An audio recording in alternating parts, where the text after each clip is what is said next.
Oh my gosh.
Hi, guys. Hey.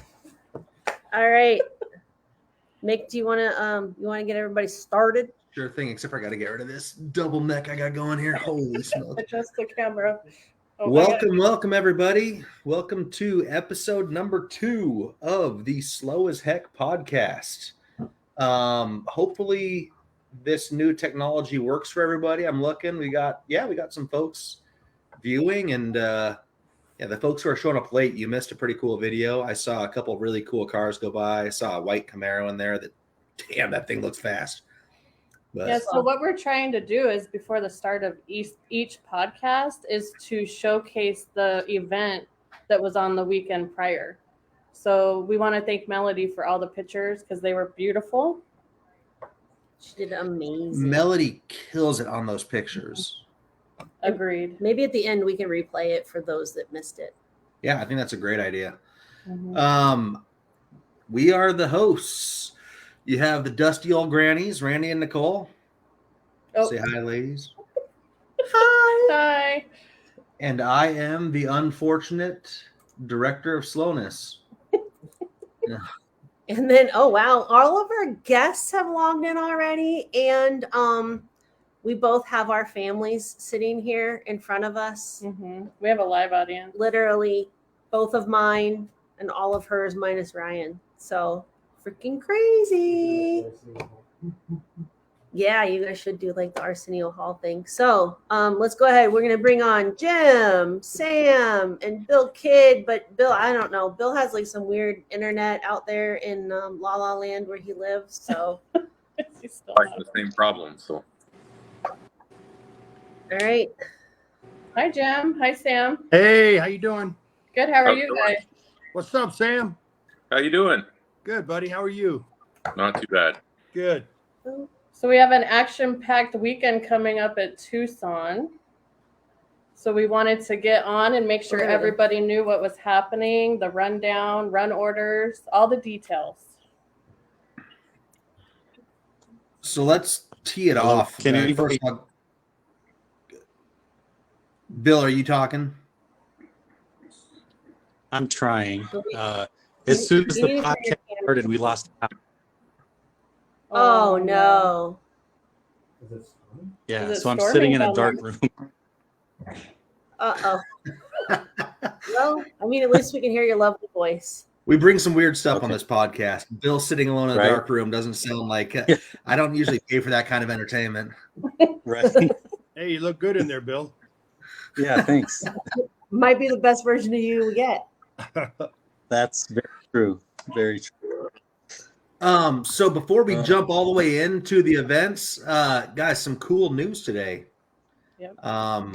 Wild Horse Pass, well, actually NHRA released their schedule for coming season, and Wild Horse Pass is on there for a national event. It's in April of 2024. So for all the folks who, first of all, said that drag racing in the Valley was dead, it was never dead, and it wasn't never dead altogether because Jim kills it down there in Tucson. But for those who said that drag racing in the Valley was dead, we've got an event, and it's not even in 2023. One of the fears that we had was that, okay, we only get renewed through 2023, and then who knows where we go from there. But this is scheduled out in April 2024, so I think racing is around for a while. Any thoughts on that, guys?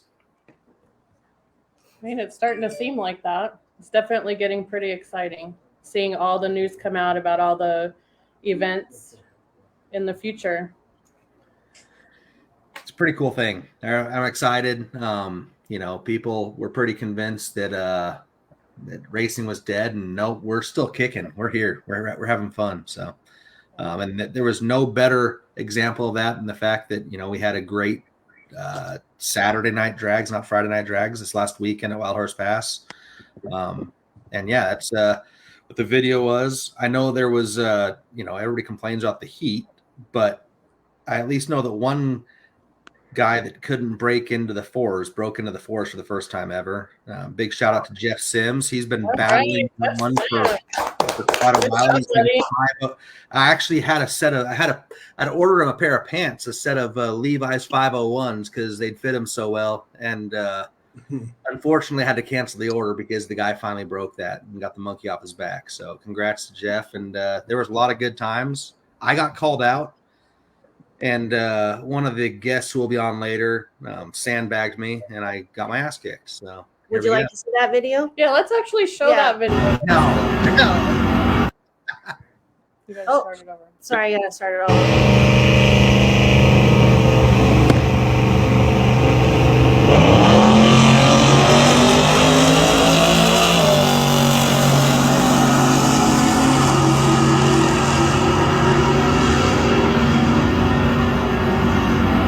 Almost, Mick. Almost. Hey, I'm not trying to hide anything. The license plate on that car is one slow 69, and there's no hiding what it is. It's a slow 69.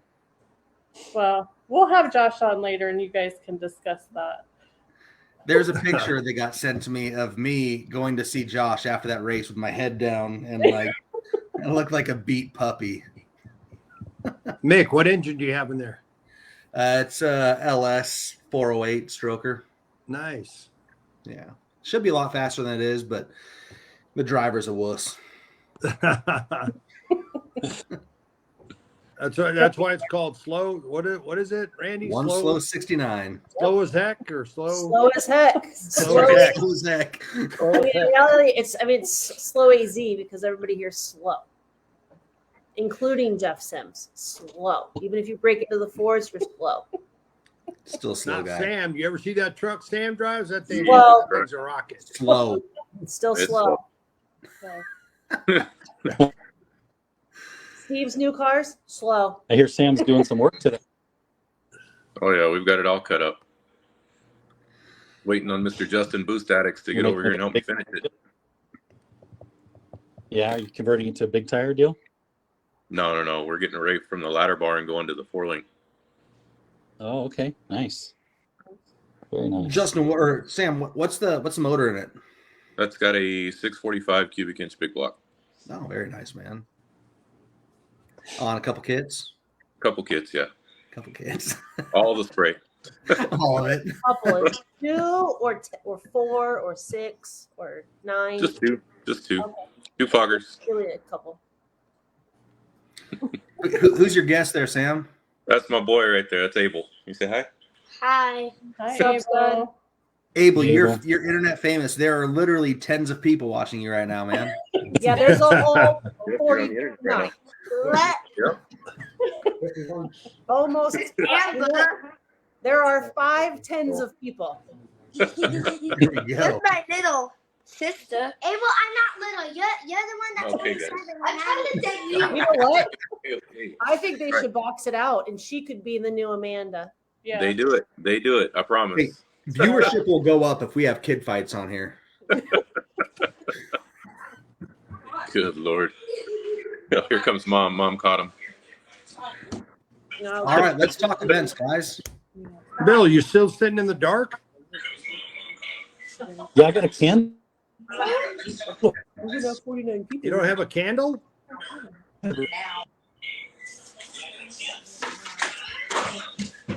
Did we lose Bill? It sounded like he might have fell.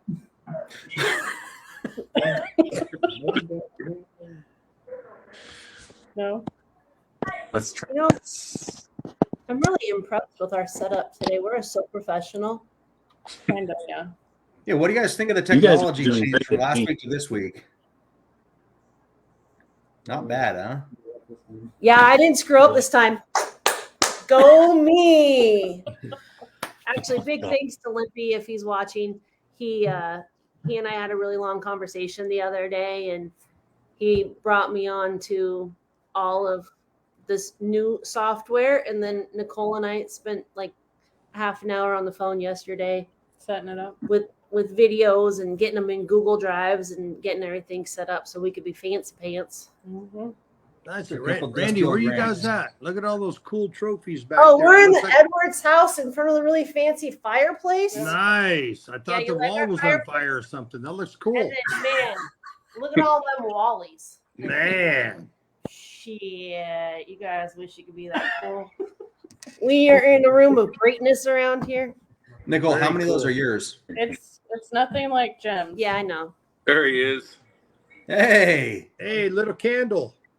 Oh, I think it's just Yeah, my wife's holding that flame. Oh, I think we have a tornado coming through. Yeah. Hold on. Hey, that's a cool look right there, Bill. Got a- It looks like oh man, I like that. it's like a fancy date night. Like a silhouette. Oh, a JC Penney A portrait. JC Penny portrait where you're like, Bill's trying to set the mood. That's how those bracket racers are. Yeah. Yeah. Nicole and I actually really want to go get those photos done with Mick, the fancy JC Penney ones. All right, so what do we have coming up? Still- Let's talk, Yes, let's it talk is. some events. all right. Well, we have Sam here, so let's. Do it. Bill, could you kind of talk about the Junior Street High School Gambler? Sam is a sponsor of that. Yeah. So, Oh. I might have to have you come talk. Oh no, oh, can you not hear?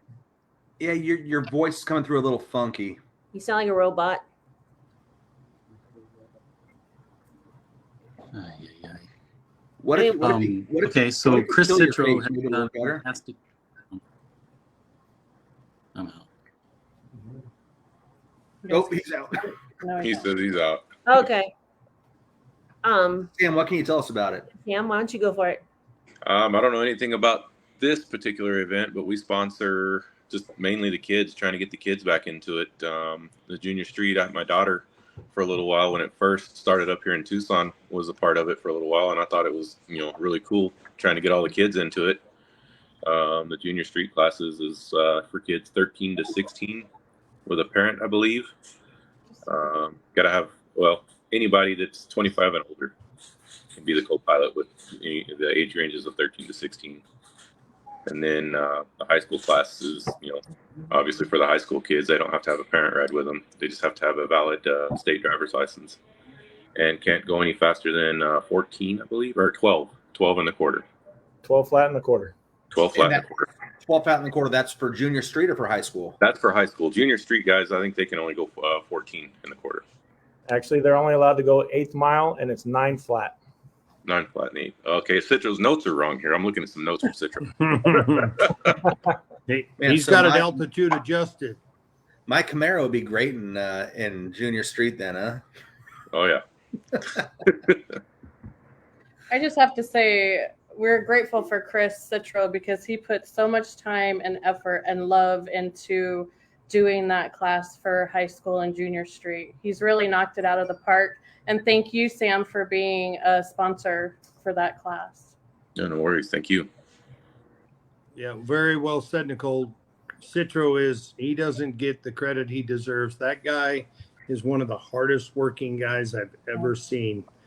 Through his school and through the promotion that he does, always trying to push for other schools to get involved. He's just, he does an amazing job for Arizona. All right. So coming from a guy who doesn't know that much, talk to me about what school he's with. He's with Marana High.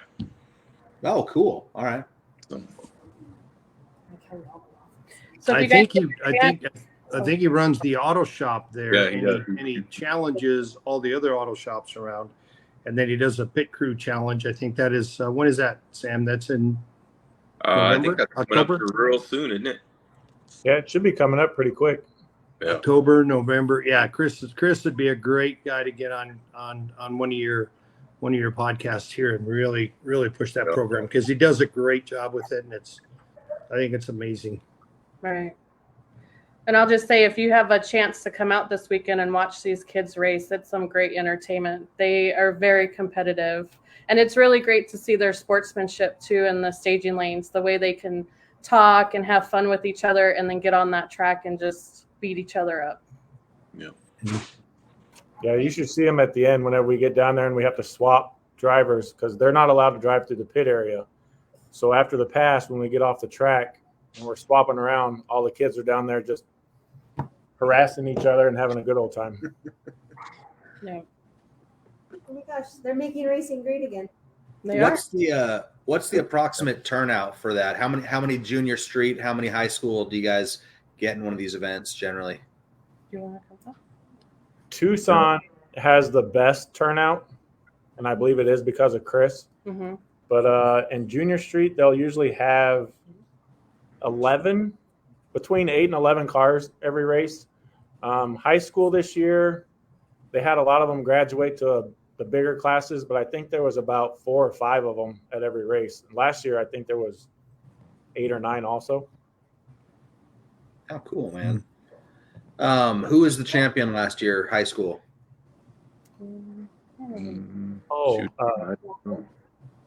Kyle. Chris's Yeah, Kyle Hughes or Kyle Citro? Vance. I don't know. I don't remember. Vance, yeah. Kyle Vance. Sorry, Chris. We were trying. We're live, so it's kind of nerve-wracking. Where's Chris at? How do you put Chris on here? He's in the I was trying to get him here. He's busy tonight. Yeah. Oh, is he? I think he's teaching chocolate. That's right. I think Tuesdays and Thursdays, I think he has class. Yeah, Pima Community, I think. Mm-hmm. We actually have our junior street champion in the house tonight, Miss Erin Edwards. She's busy. She's playing solitaire. She is. I am not coming on camera. I tell you what, you want to watch some good racing, you watch her run against Sarah Kidd, and they get out of the car and they start talking the lingo. I've been racing a couple of years, and I learn a lot from just listening to those kids about what's new. It amazes me what the parents have done with the kids, and my hat's off to you. It's definitely building the next generation of racing. Good job. It is. Well, let's talk about that for a second. Randy. Josh, come back. This is aimed at you, buddy. Yeah. Gosh, he's trying to run. Josh and Nicole, you guys' family has been doing this thing together for a long time. Family. Tell us about the family experience there, what it's been for you guys, what it's like for you guys, and what the benefit of this whole thing is. It's not cheap.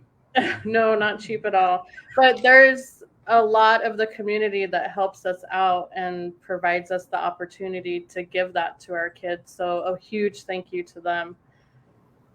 We might look like we're nice to each other at the track, but at home when we're talking racing, that's a completely different story.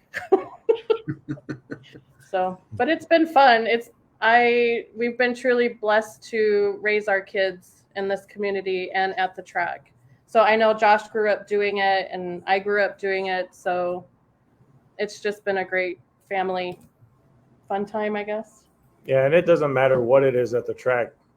Like I said, with all these, everybody talking about prep, no prep, bracket racers, index, NHRA, whatever.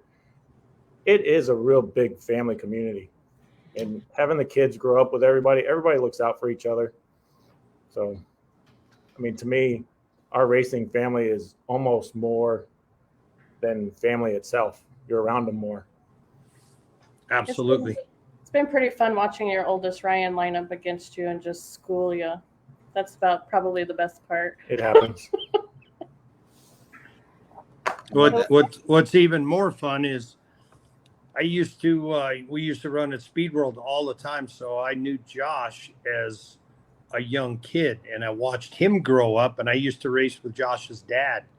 And, I can't believe that's been 45 years now, 45, 50 years that I've been doing this. And to watch, guys like Josh and the Renault's Justin run, those guys grew up together, and Justin looked, when he was 4 and 5 years old, he looked the same then as he does now. The same hat. I don't think he's ever changed his hat. And that's another example of an amazing family that's done so well. And it's I feel very fortunate, very blessed to have been able to watch family like yours go through the generations and continue our sport. It's really cool to watch it. Thank you, Jim. One of the other things I think is kind of cool, and I never thought I'd admit it, but being in the car, it's exciting, and you love making those cars do what they're supposed to do with help from other people and the tuners, like me driving Rick's car. That car wouldn't be what it is without Rick tuning it. But then when I get in it, I'm trusting on it. Racing it is fine, but when you have your kids race and you step back and just watch them, that's a totally different feel. And you're really proud of watching your kids take it and bring it up to the next level with them. Mm-hmm. So there's a video that I saw go by of your daughter, Ryan, going wheels up crazy in your Nova. First time that happened, were there any nerves for you, or were you just calm, cool, collected? Not really. Yeah? It is what it is. I told her stay in it. I love it, man. That's so cool. Sam ditched us. Oh, okay. Crystal said he's trying to get back in. Yeah. I'm hoping he didn't just leave us for good, so I think we'll get him back. I mean, that's up to you. I'm good. Hey, Jim, can we just? So I've actually never met you, Jim. What? How you doing, man? No, I've heard so many good things about you, and look forward to the next time you're out at the track or I'm up there. They're all lies, man. Yeah, we'll get together. I didn't say what I heard was good. You did say good things. You said you heard good things. I know that's not I did. True. Now you're just, I did. You're now right. you're just blowing hot air. Right. Right. But having you on here is pretty cool, man. I definitely know more about you than you know about me, but can you take a few minutes, give us your history in the sport, man? You're a staple. You've been around this thing for a long time, and you've got some cool experiences. Give us a little rundown of how you got started and how you ended up where you are now. For those who don't know, Jim is the owner of Tucson Dragway, and he has been the constant in Arizona racing while we've been worried about tracks and everything else. He's been the one that's building it. So tell us a little bit about your history, man.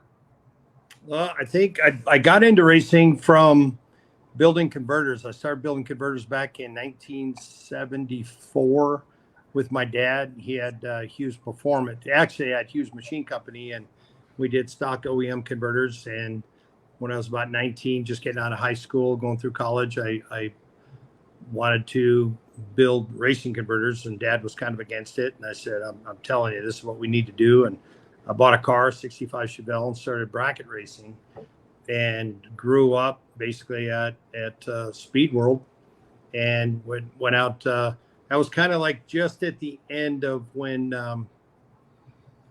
Beeline I ran a few times at Beeline, but most of the time out at Speed World, Firebird, and I started bracket racing and just kept going. And then I got into NHRA racing and Wait, built Jim? converters and Jim, built the brand. Justin Higgins just said that you used to chisel converters out of bedrock. Is that correct? Are you I've been like doing it as for a old while. as Jesus? We used to use a hammer and a chisel. That's how we started. That way before lathes came around. We went. Thanks, Justin. Yeah, we've been doing it for a few years, and when I got out of that business, the family didn't want to keep pushing the racing stuff as much as I did, so I sold out and was going to retire, and went down to Tucson, and was going to buy a 2-seater car. I thought it would be kind of cool to play with, and I came home and my wife Robin said, "Did you buy that car?" And I said, "Yeah." And she said, "What? Did you buy another trailer?" I said, No. It came with the car, but we kind of bought the track." And she's like, "You did what?" And I said, "Well, they were going to close it, and I didn't want to see them close it down. And it's a really cool place, and I thought it had a lot of potential." So, that was like 7 years ago. So prior to that, through racing, going through the whole NHRA thing, and I had a crew chief, Kevin Kleinweber. A lot of people know him. I would never have had the success that I did without Kevin. We were a really good team together, ran for about 30 years all over the country, and had our fair share of success. And now I just really enjoy helping other people race and learn how to race. And I went through the juniors with my kids, and then then Joey, my youngest, won the Western Conference championship back in, I think that was like 2003. He was 13 then, and I think he's about 30 now. So it's, maybe Justin's right. I did start with bedrock converters, and so I've been doing it a long time. And racing has just been my life, and I love it, and I love keeping the sport alive, and that's kind of it. That you said it was a 65 Chevelle you started out with? Yes. Yeah, I love Chevelles. Yeah. What was your do you remember what your first pass was? Ballpark. 1350? No, the first pass I used our shop truck, and I think it was about an 18-second pass. And I thought I was going 200 miles an hour, and I was probably going about 60. But it felt really cool going on the track first time, and then I just kind of progressed. But the really cool thing is, I thought drag racing was just all about NHRA and the super category, stock, super stock, and top sportsman, top dragster. And I ran all those classes. But after I got the track, then I met guys like Clay Forster, Tim Rigby, and guys said, "We want to no prep, or we want to do big tires, small." And I said, what do you mean no prep? What is that?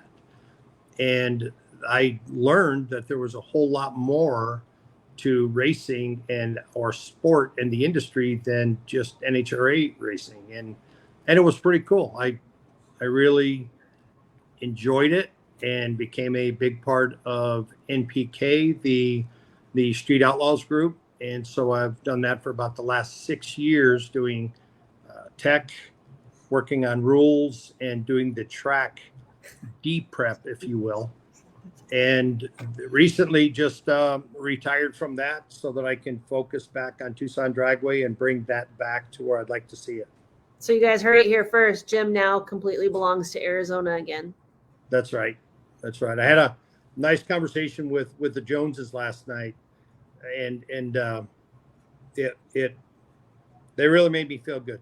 The first year with that, we were here with the track. We made a lot of big changes, and over the years, a couple things fell apart, and now I'm back and really excited to put things back together. We've got a great crew, a great staff, led by Mike O'Donnell, my wife Robin, but Mike has been phenomenal. I think he's been out there for the last 6 months. He's got every piece of equipment up and running. And I think you guys will be impressed when you come out to the track and see what the team has put together. We saw those pictures. It's looking pretty fresh, man.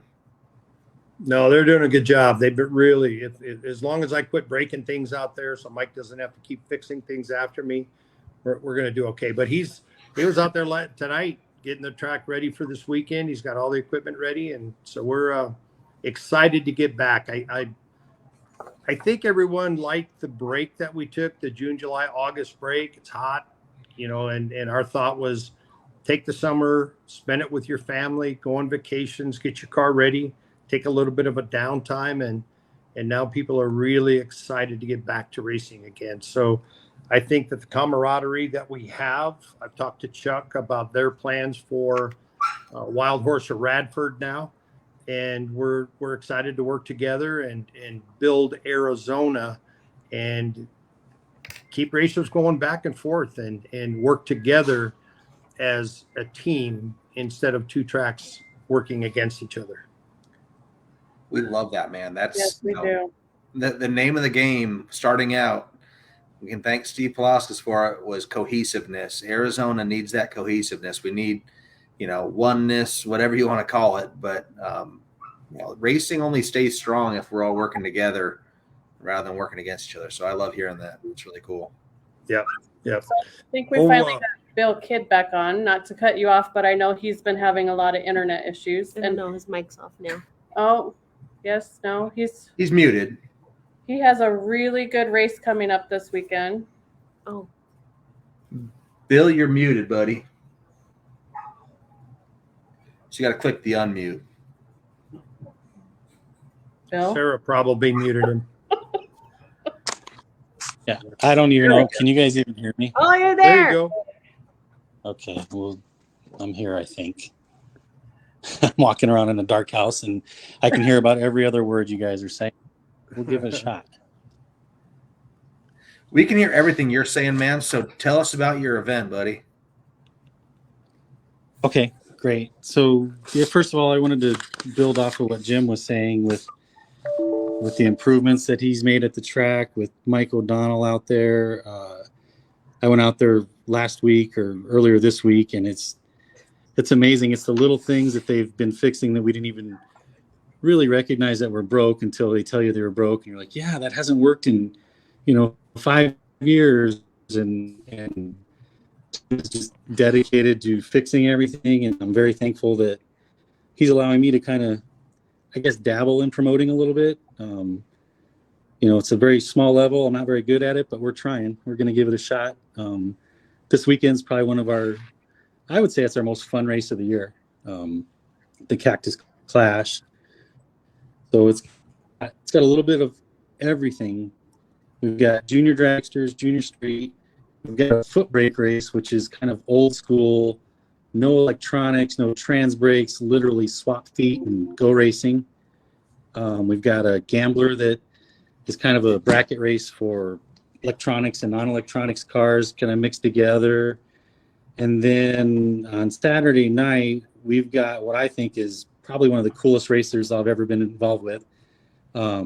Gabriel Hernandez from Mexico reached out to me about 6 months ago when he saw this Cactus Clash. And he said, hey, let's do a Mexico versus USA race. I said, okay. So we worked out some details. Originally it was going to be 16 from each country. We're up to 24 racers. They are super excited. I know they've been reaching out to Jim. They've reached out to me.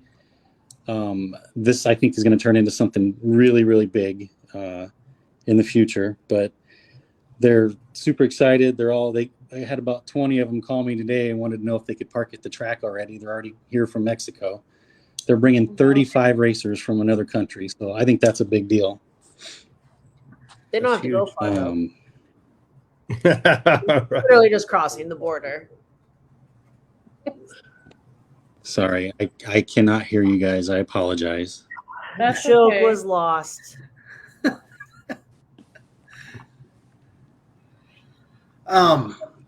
Bill, if you can hear my question. Yeah. I'm a guy who's just naturally been slow and so can't actually compete with anything, but I've heard that bracket racing is a place where everybody has a home. Tell me a little bit about what goes into the preparation, what kind of your mindset is as you're trying to approach a perfect package. You heard it here first, guys. Talk to me about the perfect package, Bill. Why are we asking him? We've got two guys in front of us we could ask.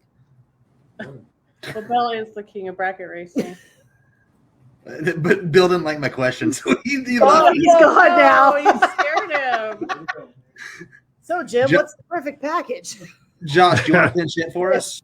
Jim? Sure. Josh? I tell you what, I really wish Bill was on here, because that guy does more for racing in Arizona, and he's an amazing racer himself. Both of his daughters race. His wife, I can't tell you how dedicated that family is. And Bill's always down on himself, but he does such a great job as a racer, as a promoter, as putting events together. And anything he wants to try out there, kind of the joke has turned into, Jim said yes. Like, yeah, let's try it. Let's see how it works. And he's put together some amazing races. Hangover Nationals being probably one of the best, funnest races, but between the Cactus Clash and the border shootout that he's doing right now, he just always is coming up with something cool. And the thing about bracket racing that is so different is there is something, Mick, for everybody. You basically run your car to the best of its ability, and whatever it runs, you try to make it run consistent. So in heads-up racing, you always try to make the car faster, which is first one to the finish line wins, which is really cool. But then a lot of times you get into into where money takes over, and then you have the class killers that come out, dominate the class, and then everybody says, well, I can't beat him, I quit. Instead of Brandon dance. Brandon has put in the work, and I think a lot of people need to just say, I want to be like Brandon. I want to beat Brandon and have something to shoot for, instead of just keeping the car in the garage. But if you don't want to go out there and run heads up, then bracket racing or index racing it's a lot of fun if you do it. A lot of guys will say, I'll never bracket race, I'll eat worms before I bracket race, but they'll index race, and index racing is really cool, which I think Arizona is probably going to start doing more of, because it gives you that heads up feel, and it has a little more spectator appeal, but you're running on a preset index. So it might be a 10 flat, a 1050, an 11.0. Instead of picking your own dial, putting your dial on the car and then trying to run your dial, you try to cut a perfect light and try to run on your dial, and that's a perfect pass, which Josh has probably done multiple times. But bracket racing is it's not for everybody, but heads up racing isn't for everybody either. And that's the nice thing about drag racing. There is something for everybody, and we try to keep all options open and give everybody a safe place to race.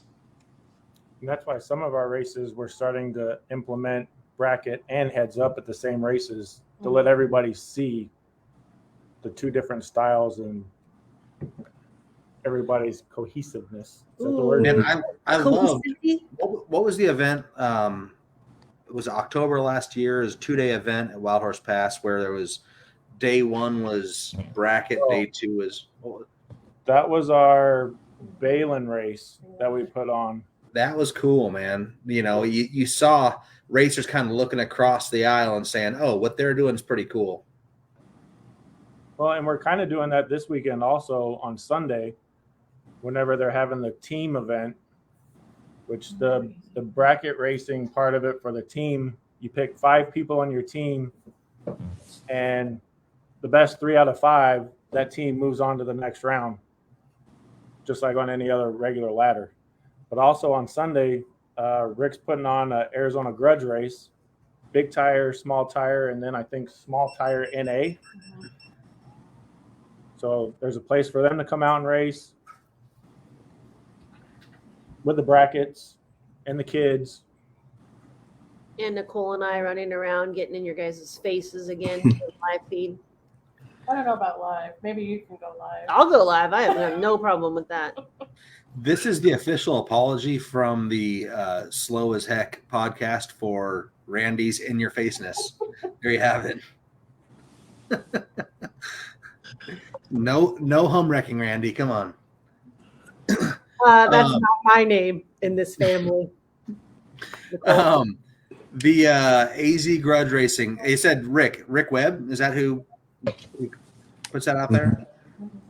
Andy, Monday's a holiday, buddy. It's Labor Day. You can get home at 4 a.m. or 10 a.m. It doesn't matter. And you own the business, so you don't have to be there. Yeah, you can sleep all day, buddy. Yeah.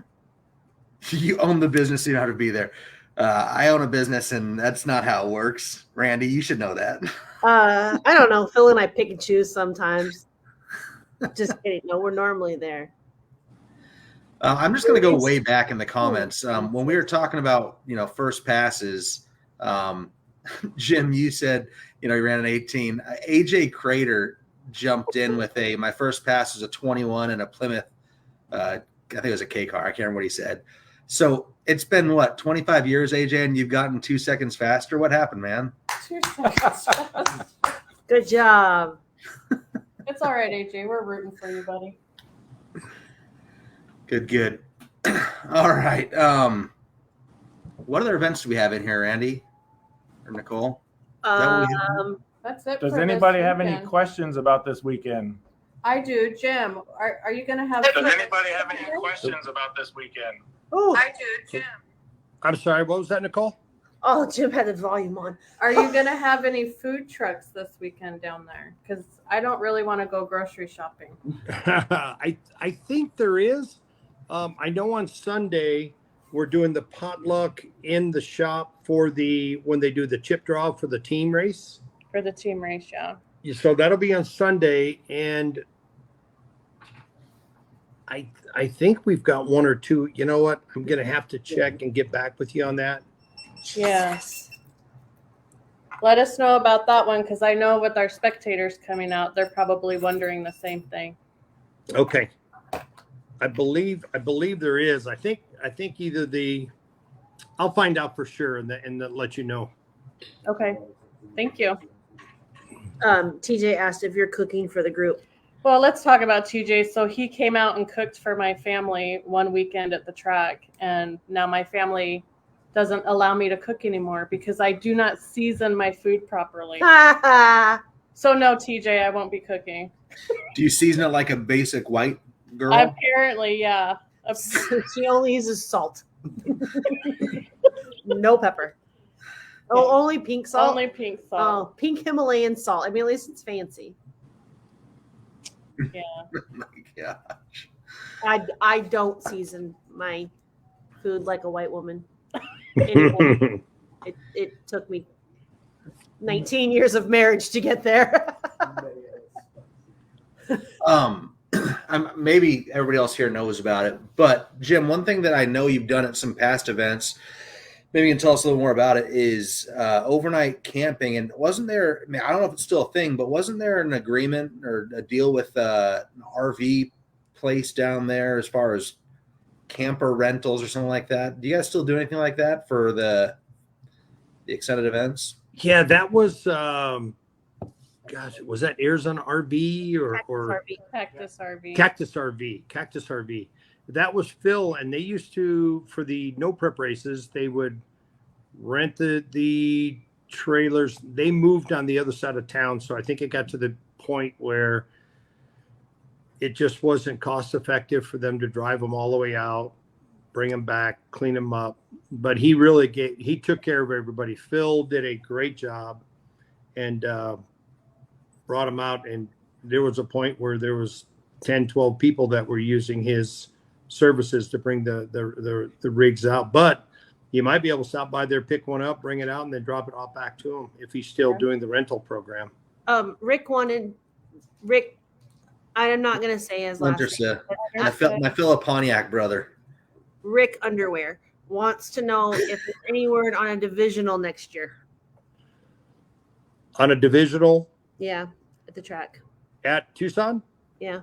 Well, anybody can have a divisional, but what it comes down to is you have to pay for it. So when I had my former track manager there, which is now our division director, we looked into doing a double divisional, and to do one divisional, you pay NHRA about $18,000 for to run the division, I guess. And so we were going to do a double, and we thought, well, how much can we do a double for? And that was $36,000. So by the time you do a double divisional and then pay the purse, and we looked at bringing in alcohol cars, Matt and I decided that it wasn't worth bringing a divisional in, because you're looking at about 50 to 55,000 in the hole before you bring the first car through the gate. And so now maybe things will change. I'd be more than willing to sit down with Matt and see if we could figure out something that would work for Arizona. We'll see when the divisional is up at Radford now, and how that ties in with the national event. And so we always try to come up with something that's works for the racers, that's close, so that you can travel and go from one track to the next from one weekend and make kind of a long vacation out of it. So we'll see how the schedule plays out this year. And we've got a lot of big bracket races set up, but I'd be all for doing a divisional race. And Matt was aware, as the track manager, what the issues, concerns, and problems with tracks running divisional races. And that's why so many tracks are getting away from doing national events and division races. It's just not cost effective. I would rather take that money and pay it back to the racer, to be honest with you. I think racers like that too. And I've raced NHRA. I love NHRA. I used to bleed NHRA blue, but I got to the point where you're racing and the cost and the traveling, and we're racing for a Wally and $1,800 at a national event, and I think divisionals now, Josh could probably tell you, are $1,200 or something. I mean, we race for more than that at a team race. Yeah.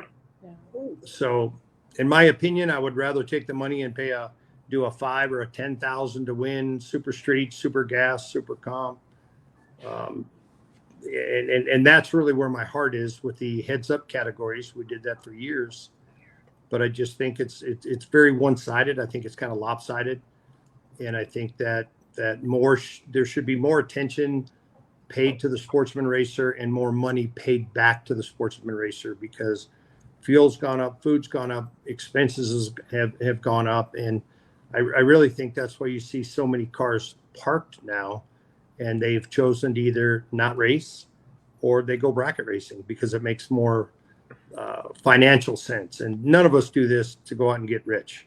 I can tell you that. If you're trying to make a profit, get out of drag racing and don't buy a drag strip. So, oh, that was my next plan. Sorry. Yeah. Just saying, don't do it.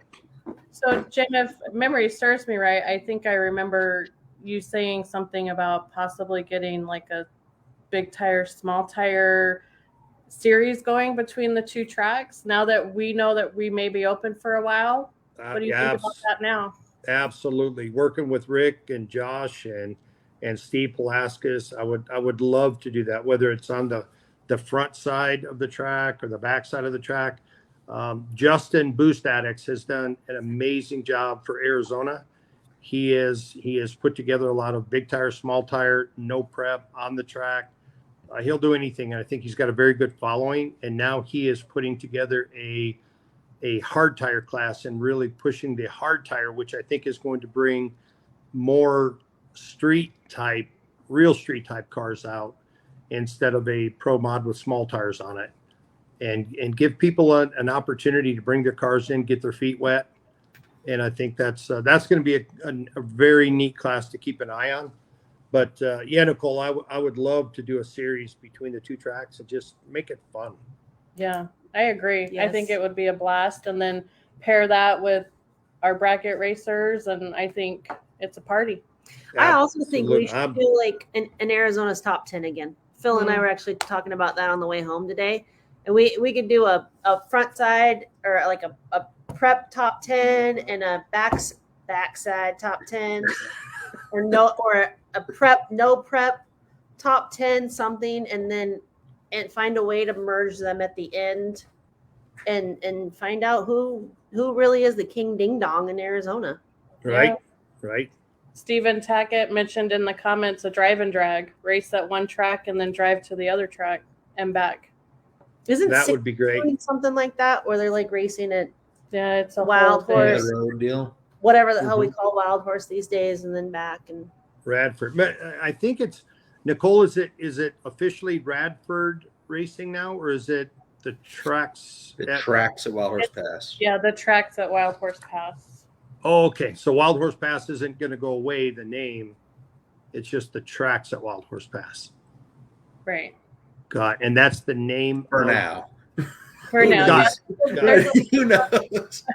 There's a Got it. Facebook page called The Tracks at Wild Horse Pass, and then I believe that they're working on a website so that there's 2 places that people can go to get all their information. Okay.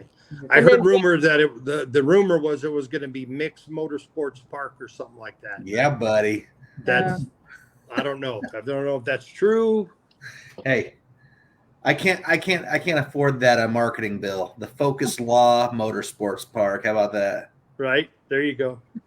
And then Brandon actually mentioned too, I think it's the Racing Channel is doing that King of the Open Road where they have a 200-mile trek that they're making on their hard tires and then coming back to the track and racing.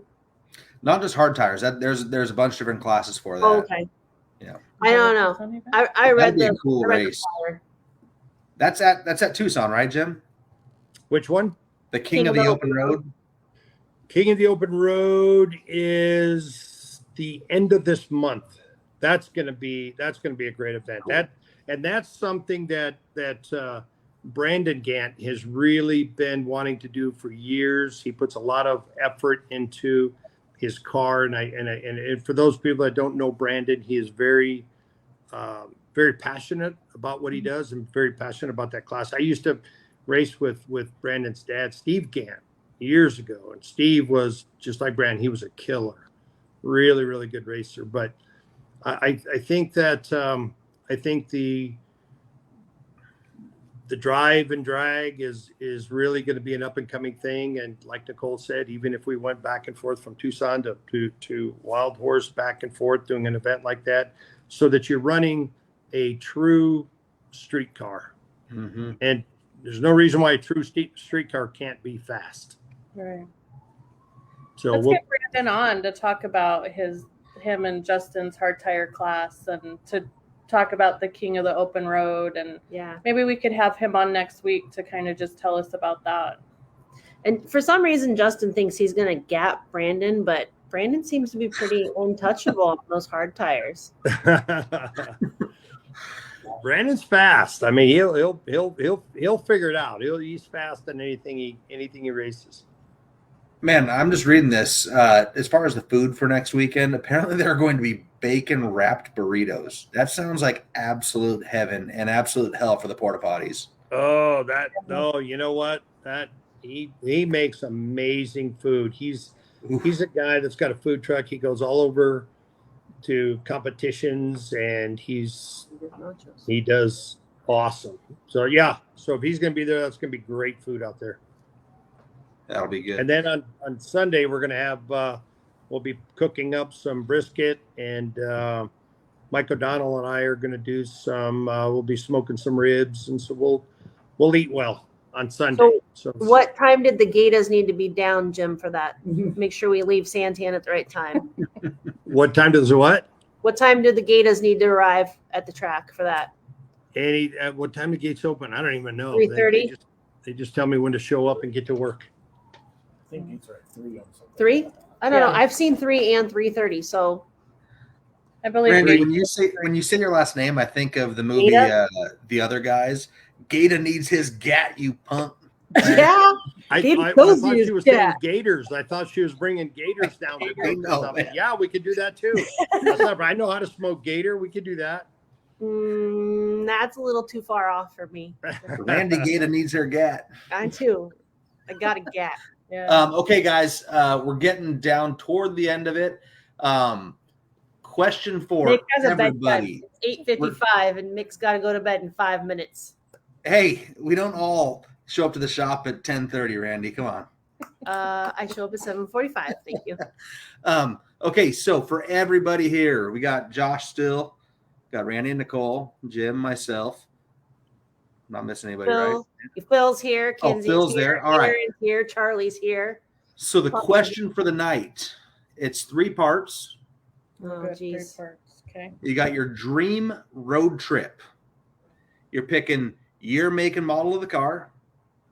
You're picking from where and to where. Do you want me to do this? And you're picking your co-pilot, whoever you want it to be. I got you. So I had to start on this last week on our final question. Jim, I'm giving you honors here, man. First of all, year, make, and model of the car for your dream road trip. Got to be a 65 Chevelle. Okay. From where and to where? From where I would say I'm going to swing for the fence. I would say from Tucson up to Phoenix, either front side of the track, back side of the track, in the 65 Chevelle, and I want to bring Justin Boost Addicts along with me so he can teach me something new. This whole small tire, hard tire, and we're gonna go and we're gonna go try to run with Brandon. So you prefer it in the back? No, That's Randy for you. So that's Randy. I mean, hey, they called me on saying that I supposedly liked it in the back. I like the No, if Justin will ride along with and show me how to do this stuff, then we'll go front side. Justin just commented, "Don't do that. You'll be slow if I teach you." No, you know what? He's got a lot of talent. I mean, he's good with chassis. He knows how to make these things work. So I've learned a lot from have Justin. Justin on and have a conversation about this stuff because I really don't know what car Justin has. So I guess I'm calling Justin out for our next one. Come on, Justin. He's working on a Camaro, I believe. Oh, I will been race training. Justin. I am training for a big She's wheel. been training. Justin, let's race on a big wheel next. Okay, Josh Edwards. What's the car? Year, make, and model. Okay, so Josh said that I have to answer for both of us. Okay. 63 wagon. I Chevy love Nova it. Wagon. Yeah. I love it. Okay. From where and to where? I would actually, saw in the comments Brandon Gann up the Pacific Coast Highway, and I would love to strap some surfboards on the top of that wagon, throw an ice chest in there, and just take off. Who's your co-pilot? It can be anybody. Well, I guess I was I'll thinking like take Jesus, and then Jim came up with Justin Boost Addicts, and I was like, man, Jesus to Justin. I don't know. That's a hard choice. By the way, Jesus isn't my choice. I'm not. Angel Macaroni is your choice. Yeah. Moroni. Okay, so who's the guest, Nicole? I'm taking Big Josh over here. Oh, that is sweet. That is sweet. I'm going I'm to not make him taking get in the Samantha. ocean without his socks on. When we get to me, I'm not taking Samantha. Samantha, my wife, is the worst road trip buddy I've ever had. We had 2 kids under 4. We drove to Washington. On the way back, she started getting road sick, popped a bunch of whatever the road sick pill is, and it was me and the 2 kids from Idaho to Arizona. That was terrible. So she's out. She's not my road trip buddy on this one. Okay, Randy. Okay, year, so make, and model. 69 Camaro. Oh, my girl. All right. Yeah, hello. Girl. Duh. From where and to where? We're gonna go from San Diego to Florida, or anywhere East Coast. We're gonna go coast to coast, straight across. Coast to coast, okay. Yeah, make all the stops. And who's your co-pilot? Obviously, my road dog is Philip Gata. Oh man, He's my homie. all right. He's my A1 from day one. So, and he has to drive because it's a manual, and I don't drive a stick. Oh my gosh. I mean, I could probably figure it out, but we might break something. Phil, you're sitting there. You're making model. That was mine. Oh, that was his. Go Oh. ahead. You stole Tucson. his answer. Oh, That, your Impala? okay, so mine's gonna be my '62 Impala once it's done. Obviously, I'm flipping switches and hitting bitches. And Frank's going 19th Ave from McDowell to Cactus in a '94 Celebrity. Bro, that ain't modern muscle. Modern muscle. So I think so. We'll go in the '62 Impala, and where are we gonna go? Oh yeah, the stepbrothers want to take a little bestie ride together. Oh yeah, We should try this Chris Van Buren. yeah. You know what? We're probably just gonna create Cruise Van Buren because I'm a pimp. PIMP. All right. Mick, are you tired? This is Any bedtime. last questions? I'm a 69 Z28 rally green with white stripes. From where to what's that? It's very specific. Rally Well, green. Is that the it's- color we're doing our car? Why you gotta steal our color? No, Phil and I had this conversation before he picked a color. I told him not to pick it because we're both gonna have rally green Camaros. It's the original. It's the freaking color on the tag. No, Fathom green is the color on the tab. No, it's not. No, it was It's not. rally. Fanta. It You're was rally. such a dog, man. Before we Anyhow, go, okay. Anyhow. it is rally. I will send you the freaking tag because Okay. still Calm it down there, sugar pants. Perfect. All right. So 69 Z28. From where to where, man? I just love driving. Somewhere we're putting some miles on it. I don't really care where. The road trip I haven't done most recently is probably East Coast. So let's say start in Maine and go to Florida. And road trip, buddy. Should not right over here. What's she saying? What kind of trouble are they getting in? Oh my God. Yeah. Randy, your internet's failing. And road trip, buddy. I got my old trusty. My buddy Eddie and I have gone all over the country. We don't bug each other too much, so I'll drag him along. All right, Randy, Nicole, are you guys back in function? Oh man, you know what, Jim? I think they ditched. They're out. We're losing them all, Mick. Well, you know what? Now you're my road trip buddy. There we go. No, if you're going to go on the East Coast, you got to take Mike O'Donnell with you. Yeah. And I don't know if you know Mike or not, but we went. Mike flew back and he came to a couple of the NPK events with me and helped me work the events. And then we kind of road trip back with the big rig and we went through Boston. And I mean, he really knows the East Coast and that East Coast. He grew up there, so that East Coast lingo came out in him. And it was That's a riot.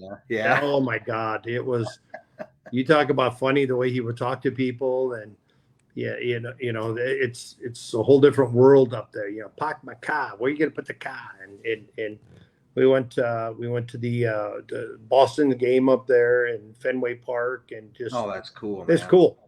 That is. That's We a lot really of had a good time. Hey, you know what? I was just, Mick, I was just reading too. I'm doing this whole podcast and looking at the messages. One guy that you always hear a lot about, and he just put a message up on here about Bill's race this weekend for the foot brake, is AJ Crater is wanting to put up $50 for the best package first round of the foot brake race. That's awesome. Man, I love it. AJ is always he's done well. He's had some good success with his car, and he got his Wally recently. Did he? He did. I didn't know that. I didn't know that. Yep, he got one. I think it was his last race up here. Good for you, AJ. He's a diehard. He's come up with some great ideas for racing also, and don't ever count him out. He gets down on himself, but he's a good dude, man. He is a He and I guy. have been internet buddies for a long time, and then he walked up Saturday night while I was out there and said hey, and I was like, "Who are you?" Heck of a nice guy. All right, No, that's AJ, that's awesome. awesome, man. Thank you, $50 AJ, for stepping that up. Yeah, $50 for best package first round in the foot brake race. I like it. All right. Well, man, we seem to have lost our better looking pair here.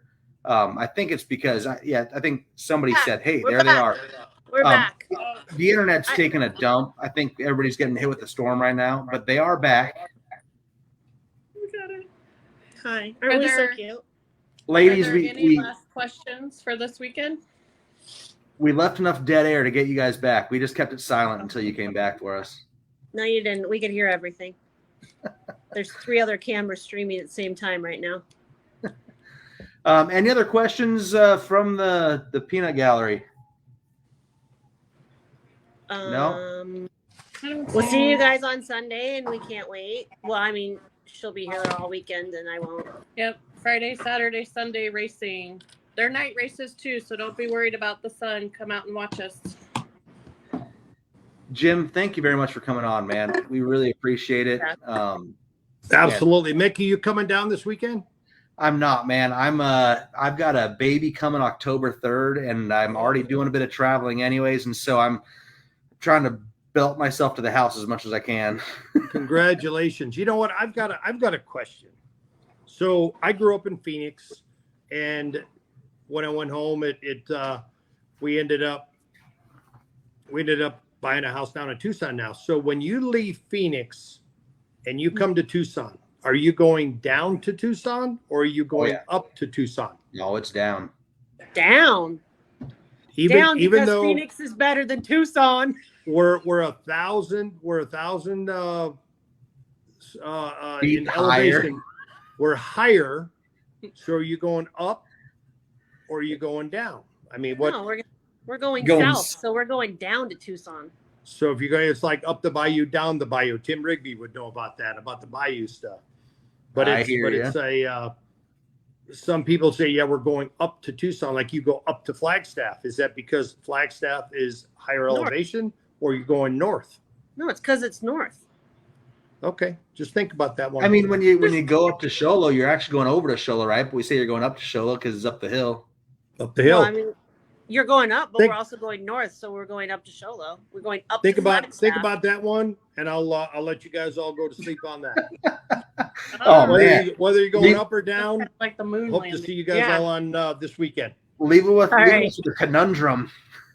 Randy, are you guys able to get the startup video playing again? Yeah, I'm gonna play it again right Good now. night, guys.